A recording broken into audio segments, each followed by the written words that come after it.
இன்று உங்கள் நாளும் பலனும் வழங்கும் ஒரு புது, எங்கும் சொல்லப்படாத சிறப்பு கதையா இருக்கும். அதில் நாயகன் யார் தெரியுமா? ஒரு தைரியமான காக்கை.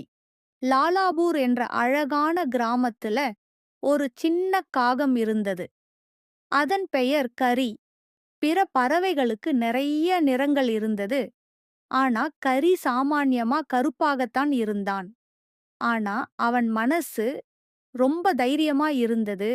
ஒரு நாள் காலையில கிராமத்துல உள்ளவங்க எல்லாரும் அதிர்ச்சியாய் மேல பார்த்தாங்க. வானமே சாம்பல் நிறமா மாறிட்டது.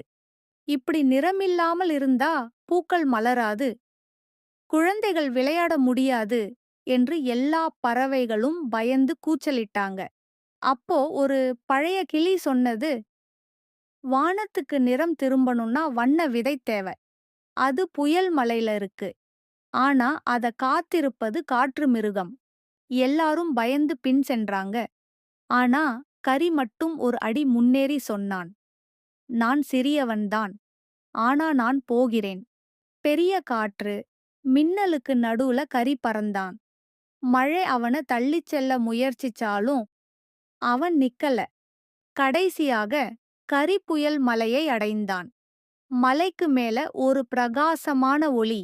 அதுதான் வண்ண விதை. அப்போ திடீர்னு பெரிய காற்று மிருகம் தோன்றுச்சு. விதைய யாரோ தேடுறாங்கன்னு அது பார்த்தது. கரி நடுங்கினான். ஆனா ஓடல. எங்க கிராமத்தை காப்பாத்தணும். அதனால தான் வந்தேன் அன்னு மெதுவா சொன்னான். கரி வண்ண விதையை எடுத்துட்டு அவன் கிராமத்துக்கு வேகமா பறந்தான். விதை தரையைத் தொட்ட உடனே வூஷ்! வானம் முழுக்க வண்ணங்கள் வெடிச்சு பறந்தது. எல்லா பறவைகளும் கரிய தூக்கிக்கிட்டு கரிதான் நம்ம ஹீரோன்னு கத்தினாங்க. அந்த நாளுக்கு பிறகு வானத்தில வண்ணத்துப் பூச்ச தெரிஞ்சா அது கரிக்கான நன்றி. கதைய கேட்டதுக்கு நன்றி குழந்தைகளே. லைக் பண்ணுங்க, சப்ஸ்கிரைப் பண்ணுங்க. அடுத்த கதையில சந்திப்போம்.